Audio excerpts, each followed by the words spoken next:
పెళ్ళైనా పండగైనా వేడుక ఏదైనా పట్టు చీరల ప్రత్యేక వేదిక Varahi silks. Welcome to Suman TV.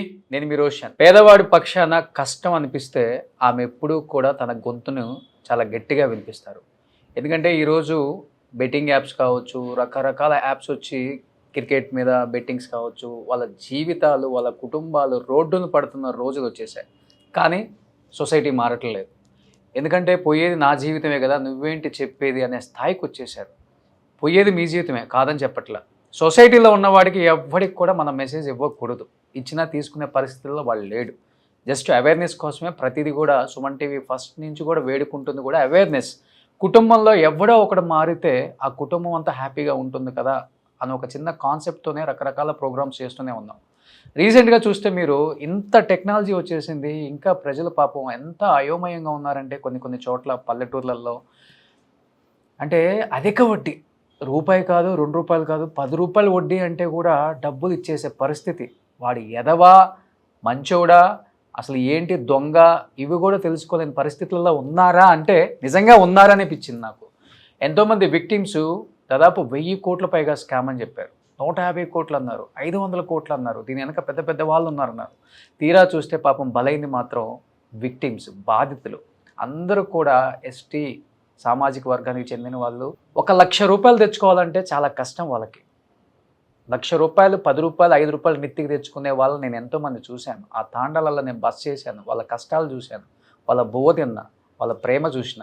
అలాంటి వాళ్ళని మోసం చేసిన ఎంతోమంది ఈరోజు కటకటాల వెనక ఉన్నారు. కానీ వాళ్ళకి న్యాయం జరుగుతుందా జరగదా అనేది కూడా క్వశ్చన్ మార్క్. మీకు ఇప్పటికే అర్థమై ఉంటుంది. రీసెంట్గా రమావత్ మధు కావచ్చు, హేమకాంత్ రెడ్డి కావచ్చు, ఇంకేదో నాయకుల పేర్లు చెప్తున్నారు, అభిషేక్ నాయక్ అంటున్నారు, మంగ్లీ అంటున్నారు, రకరకాల పేర్లు వస్తున్నాయి. ఎన్ని పేర్లు వచ్చినా కానీ సిఐడి పరిధిలో ఉన్నా కానీ ఈ విక్టిమ్స్ బాధని ఇంకా వినేవాళ్ళు లేరు. వాళ్ళ గోడు చెప్పుకుంటే పంజాగుట్ట పిఎస్ చుట్టూ 150-200 మంది విక్టిమ్స్ అల్లాడిపోతున్నారు, విలవిలలాడిపోతున్నారు. జిల్లాలు లేదు, ప్రాంతాలు లేదు, ఎక్కడి నుంచో ఎలా ఇదొక చైన్ లింక్ లాగా కొన్ని కోట్లు కలెక్ట్ చేశారు. ఆ ఇష్యూని అడ్వకేట్స్ కూడా ఫైట్ చేస్తున్నారు, కానీ వాళ్ళని తప్పుదోవ పట్టిస్తున్నారు. ఇటు పక్కన పోలీసులు ట్రై చేస్తున్నారు, వాళ్ళు తప్పుదోవ పట్టిస్తున్నారు. ఒక పక్క సెలబ్రిటీస్ పేర్లు వస్తున్నాయి, వాళ్ళు తప్పుదోవ పట్టిస్తున్నారు. ఎవరు తప్పుదోవ పట్టిస్తున్నారో అర్థం కావట్లేదు. అదే ఇష్యూ మీద మాట్లాడడానికి ప్రజెంట్ నాతో పాటు సిద్ధంగా ఉన్నారు అడ్వకేట్ రమ్య గారు. రమ్య గారు నమస్తే. నమస్తే రోషన్ గారు. ఎందుకంటే ఇంతెందుకు చెప్పాల్సి వచ్చిందంటే మీరు ఈ విషయం మీద ఇంతవరకు మాట్లాడలేదు.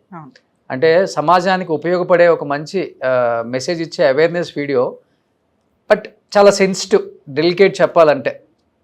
ఏమనిపించింది ఇంతమంది విక్టిమ్స్ బాధ? మీరు చాలా వీడియోస్ చూశారు, వాళ్ళ బాధ వింటుంటే నవ్వు వస్తుంది, ఒక పక్కన నాకు ఏడుపు వస్తుంది, చాలా ఎమోషనల్ అయిపోతున్నాను నేను.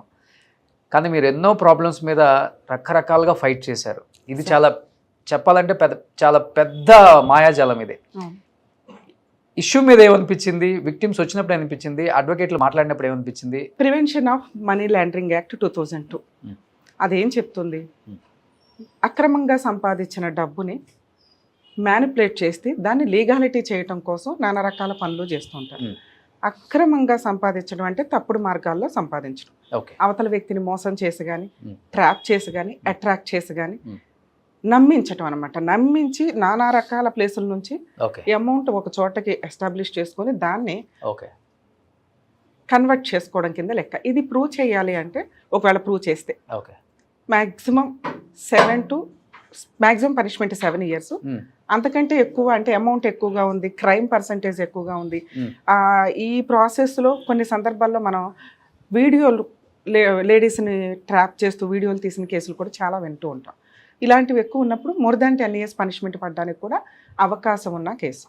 కానీ క్రిమినల్ కేసులు వేరు, మనీ లాండరింగ్కి సంబంధించిన కేసులు వేరు.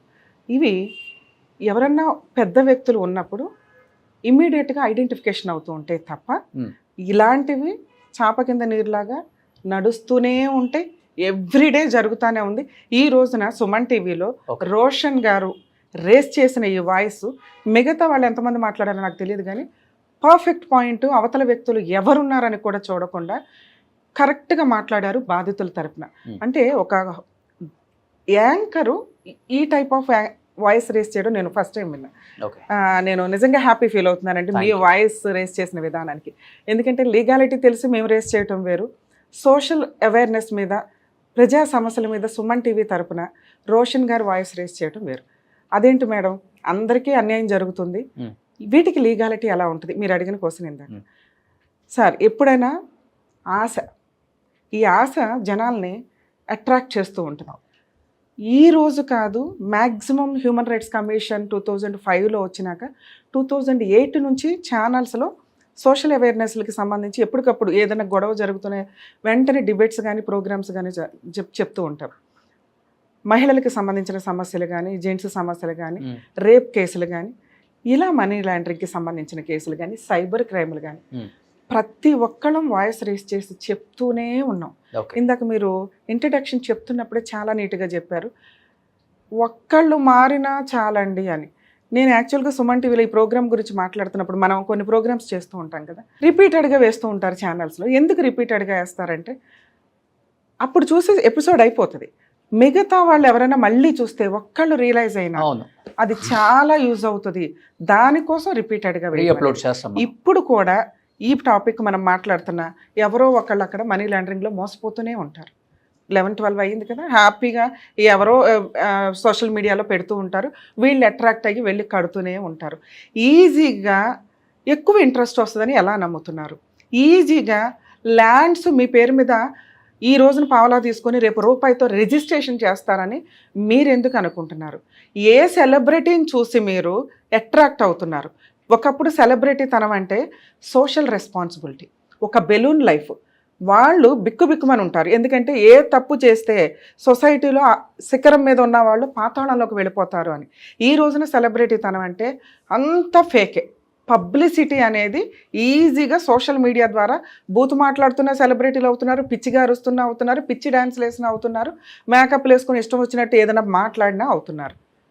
ఇలాంటి సెలబ్రిటీ తనం చూసి వీళ్ళే సెలబ్రిటీలు అనుకుని వాళ్ళని ఒక ఎగ్జాంపుల్గా తీసుకొని, లేకపోతే ఎవరు అడ్వర్టైజ్ చేశారు, ఇన్ఫ్లుయెన్సర్స్ అడ్వర్టైజ్ చేశారు, వాళ్ళకి బోల్డ్ మంది ఫాలోవర్స్ ఉన్నారు, వాళ్ళేమీ అక్కడ పెట్టరు. మీరు అనవసరంగా మీకు ఎవరైతే ఏజెంట్ల ద్వారా ఇదిగోండి అని వాళ్ళ బొమ్మ చూపించేసి అట్రాక్ట్ చేస్తారో అడ్డంగా మోసపోవటం కిందే లెక్క. చదువుకున్న వాళ్ళు వెళ్ళరా అంటే వెళ్ళిపోతున్నారు.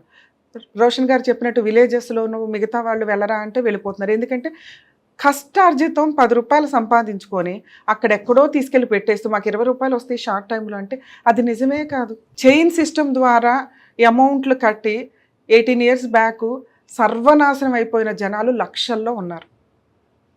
ఆ కేసులు అలా మర్చిపోయే టైంకి కొత్త కొత్త కేసులు వస్తూనే ఉన్నాయి. మీ అదృష్టం ఏంటంటే ఈ రోజున కొన్ని మనీ లాండరింగ్ కేసుల్లో సెలబ్రిటీలు ఉండడం వల్ల సోషల్ మీడియాలో అది రిపీటెడ్గా అవడం వల్ల కొంత అవేర్నెస్ తీసుకురావడం జరుగుతుంది. ఇలాంటి సిచ్యుయేషన్స్లో ఎప్పుడూ కూడా తక్కువ అమౌంట్ తోటి ఎక్కువ వడ్డీలు వస్తాయి అని కానీ, తక్కువ ఇన్వెస్ట్మెంట్ చేస్తే హ్యాపీగా షార్ట్ టైంలో లాటరీ తగిలినట్టు వచ్చేస్తాయి అని కానీ అనుకుంటే అడ్డంగా మోసపోయేది మనమే. తర్వాత బావని ఏ కోర్టులకు వెళ్ళినా కోర్టులో పరిస్థితి మీకు తెలుసుగా. అడ్వకేట్గా నేనే చెప్తాను, ఈ రోజున 1 కేసు 2 కేసులు 3 కేసులు కాదు, ఒక్క కాల్ వరకు ఈ రోజున హైకోర్టులో క్రిమినల్ పిటిషన్స్ కాల్ వరకు 1250 ఉన్నాయి. అబ్బా, అంటే ఒక కోర్టు మ్యాక్సిమం 200 కేసులు పిలవగలగటం ఎక్కువ. థౌజండ్స్ దాటి కాల్ వర్క్ నడిస్తే ఎక్కడ ప్రొసీడింగ్స్ రీచ్ అవుతాయి? మీకు అర్థం అవుతుందా? ఈ రోజున వాయిస్ రేస్ చేయడానికి సుమన్ టీవీయో రోషన్ గారో ఇంకొకళ్ళు ఉన్నప్పటికీ కూడా కోర్టు దాకా వచ్చినప్పుడు లీగల్ ప్రాసెస్లో చాలా డిలే పడుతుంది. ఎవరి డబ్బు పోయినట్టు లెక్క. ఎన్ని రోజులు ఇదే పట్టుకుని అందరం మాట్లాడంగా మీ ప్రాబ్లంకి మీరే రెస్పాన్సిబుల్గా లేకపోతే ఎలా? పలానా వాళ్ళు ఉన్నారు నమ్మామండి అంటే కన్ఫర్మ్ చేసుకోండి, నిజంగా ఇవన్నీ ప్రాపర్గా వచ్చే వ్యక్తులేనా, ఆ వ్యక్తులు రెస్పాన్సిబుల్ పర్సన్లైనా కాదా అని. ఎవరితో ఫోటోలు దిగుతారు, ఆ ఫోటోలు చూపించి పక్కన రోషన్ గారు ఉన్నారు, రోషన్ గారిని నమ్మి మేము కట్టామండి అంటే రోషన్ గారు ఎట్లా రెస్పాన్సిబుల్ అవుతారు? అలాగే రోషన్ గారి ప్లేసుల్లో కొన్ని క్రైమ్లు జరుగుతున్నప్పుడు ఇమీడియట్గా రోషన్ గారు రెస్పాన్సిబుల్ పర్సన్గా రియాక్ట్ అయ్యి ఆయన కూడా కంప్లైంట్ ఇస్తారు, పెట్టేయాలి ఈజీగా. అలా పెట్టలేదు అంటే రోషన్ గారు రెస్పాన్సిబిలిటీ ఉన్నట్టే. అలాగే ఈ రోజున ఒక కేసు గురించి మనం మాట్లాడితే ఏ సెలబ్రిటీలు అయితే ఉన్నారు అని మీరు అనుకుంటున్నారో ఉండొచ్చు, కోర్టు డిసైడ్ చేస్తుంది. కోర్టు డిసైడ్ చేసే అంత టైం పీరియడ్లో ఎవరికి లాస్ అవుతుంది ఇదంతా? సో సెలబ్రిటీలను చూసి డబ్బులు పెట్టొద్దు. షార్ట్ టైంలో ఎక్కువ ఇంట్రెస్ట్లు వస్తాయి అనేది రాంగ్. సెంట్రల్ గవర్నమెంట్లు ఎందుకు, సెంట్రల్ గవర్నమెంట్ బ్యాంకులు ఎందుకు, స్టేట్ బ్యాంకులు ఎందుకు? ఎందుకంటే వీటిలన్నిటికీ ఒక రెస్పాన్సిబిలిటీ ఉంటుంది. వాళ్ళు ఏదైనా చేస్తే పట్టుకుంటుంది గవర్నమెంట్. ఇది ప్రైవేటు వ్యవహారం. మనం మోసపోయి అంటే చీటింగ్ కేసులు, మనీ లాండరింగ్ కేసులు అయిపోతాయి, కేసులు రిజిస్టర్ అయితే మీకు రిలీఫ్ వచ్చినట్టేనా? రానట్టేగా. సో ఇలాంటివి పెట్టేటప్పుడు 100 సార్లు జాగ్రత్త పడండి. మేము గొంతు రేస్ చేసుకొని చెప్పడమే కాదు, ఈ రోజు మనం మాట్లాడుతున్నాం కదా, ఈ రోజు కూడా మీరు ఎవరో ఒకరు కడుతూనే ఉంటారు. అది కరెక్టా కాదా అని చూసుకోండి. ఆ వ్యక్తులు కరెక్టా కాదా, అసలు కట్టొద్దు, ప్రైవేటు వ్యక్తుల దగ్గర కట్టొద్దు. అలాగే రియల్ ఎస్టేట్లో కూడా ఈ రోజున అన్ని పర్ఫెక్ట్గా ఉన్నాయండి అని కట్టేస్తుంటే మీరు హైదరాబాద్ చూస్తున్నారుగా, హైదరాబాద్ సరౌండింగ్స్లో 60 కిలోమీటర్స్ వరకు మీరు ఏది కొంటున్నా లేఅవుట్లు వేసారంటే పర్మిషన్లు వచ్చాయంటే 1కి 100 సార్లు లీగల్ ఒపీనియన్ తీసుకోండి. ఒకప్పుడు బ్యాంక్స్లో లీగల్ ఒపీనియన్ ప్రాపర్గా జరిగేవి ల్యాండ్కి సంబంధించే, కానీ ఈ రోజున మన ఫైనాన్స్ సంబంధించే లోన్స్ ఇస్తున్నారు, ల్యాండ్కి సంబంధించో మీ ఇల్లు చూసా ఇవ్వరు. సో ఆ సందర్భంలో కూడా మీరు కరెక్ట్గా ఉండాలి. మనీ లాండరింగ్ అనేది ఈ రోజున మనం ఏ కేసు అయితే ఒకటి హైలైట్గా చూస్తున్నామో ఈ సందర్భంలోనైనా వాయిస్ రేస్ చేసి చెప్తున్నాం, దయచేసి ఇలాంటి వాటిలో ఇన్వాల్వ్ అవుతున్నప్పుడు ప్రాపర్గా మీ జాగ్రత్తలో మీరు ఉండడం బెటర్. అయినా వ్యక్తులు వచ్చి ట్రాప్ చేసి మోసం చేసి అట్రాక్ట్ చేసి రండి కట్టండి అని ఇలా ఎవరైతే మధ్యలో బ్రోకర్స్ ఏజెంట్లు ఉంటారో వాళ్ళందరూ కూడా ఇలాంటి కేసుల్లో ఖచ్చితంగా పనిష్మెంట్ పడుతుంది. కాకపోతే కొంచెం డిలే అవుతుంది. మ్యాక్సిమం 3 years పనిష్మెంట్, 3 నుంచి 7 years పనిష్మెంట్ పడే కేసులు ఇవి. అలాగే మరి ఆ అమౌంట్ని రికవరీ చేస్తారంటే ఖచ్చితంగా రికవరీ చేస్తారండి. ఇది క్రిమినల్ కేసు, పనిష్మెంట్కి సంబంధించి. ఇలా కొట్టేసినప్పుడు వీళ్ళకి సంబంధించిన ప్రాపర్టీని సీజ్ చేసే రైట్స్ ఉంటాయి. ఇది కొంతమంది అడ్వకేట్స్కి తెలియదు. క్రిమినల్ ప్రొసీడింగ్సే కదా అని వదిలేస్తారు. ఈ క్రిమినల్ కేసులో అడ్వకేట్స్తో పబ్లిక్ ప్రాసిక్యూటర్ ఉంటారు. పబ్లిక్ ప్రాసిక్యూటర్తో పాటు ప్రొటెస్ట్ పిటిషన్ ఫైల్ చేసుకొని ప్రైవేట్ అడ్వకేట్ ఇన్వాల్వ్ అయ్యి ఎవరైతే అక్యూజ్డ్స్ చెప్తున్నారో ఈ కేసు తేలే వరకు వాళ్ళ ప్రాపర్టీలు అటాచ్మెంట్ చేసే రైట్స్ ఉంటాయి.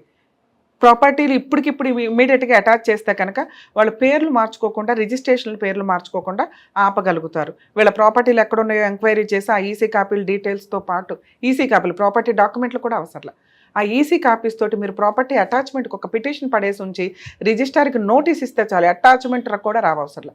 ఎందుకంటే ఇది లిటిగేషన్ ప్రాపర్టీ కింద లెక్క. ఈ కేసు తేలడానికి టైం పట్టింది అనుకోండి, అప్పటిదాకా ప్రాపర్టీలు అలాగే పెండింగ్లో ఉంటాయి. ఫెయిల్ అంటే Ramavath Madhu 10th class fail. ఇది ఎప్పుడైతే సిఐడి పరిధిలోకి వెళ్తుంది అన్నప్పుడే చాలా ప్రాపర్టీస్ వాళ్ళ రిలేటివ్స్ పేరు మీద రిజిస్ట్రేషన్ చేయించేసాడంట. చూడండి ఎంత తెలివి. అంటే ఈ టాపిక్ మేబీ ఎవరు మాట్లాడి ఉండరు. క్రిమినల్ కేసులు అంటే పనిష్మెంట్లు వాళ్ళని పట్టుకొని డబ్బులు ఇచ్చేస్తారు అని అనుకుంటున్నారు, కానీ ఇది లీగాలిటీ. మేబీ వాళ్ళ అడ్వకేట్లు కూడా వాళ్ళకి ఎక్స్ప్లెయిన్ చేయరు. కానీ మనీ లాండరింగ్ కేసులో అవతల వ్యక్తి మిమ్మల్ని చీట్ చేసినప్పుడు, ఎవరన్నా మిమ్మల్ని చీట్ చేసినప్పుడు ఆ కేసులు, క్రిమినల్ కేసులు ఏవైతే నడుస్తుంటాయో more than 3 to 5 years నడుస్తాయండి. ఈలోపు వాళ్ళ పేరు మీద ఉన్న ప్రాపర్టీస్ సీజ్ చేస్తారు. వీళ్ళు వేరే వాళ్ళకి ట్రాన్స్ఫర్ చేసేస్తూ ఉంటారు, గిఫ్ట్ డీడ్లో, సేల్ డీడ్లో, ఇట్లా బినామీల కింద.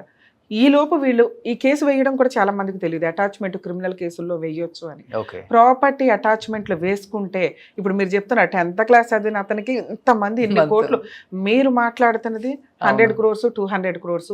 నాకు తెలిసి అది more than 500 నుంచి 1000 crores దాకా ఉన్న వ్యవహారం అని. అంటే మేబీ మీడియాలోకి వచ్చి నేను మాట్లాడకపోవచ్చు, కానీ కేసు గురించి సోషల్ అవేర్నెస్లో అవేర్నెస్ ఉంటుంది కదా, ఇట్లా ఉంది ఏంటి ఈ సొసైటీ, వీళ్ళు మనుషులు ఇంత బకరాల్లాగా అయిపోతున్నారు, ఎంత సైబర్ క్రైమ్ ఎంత జరుగుతుంది.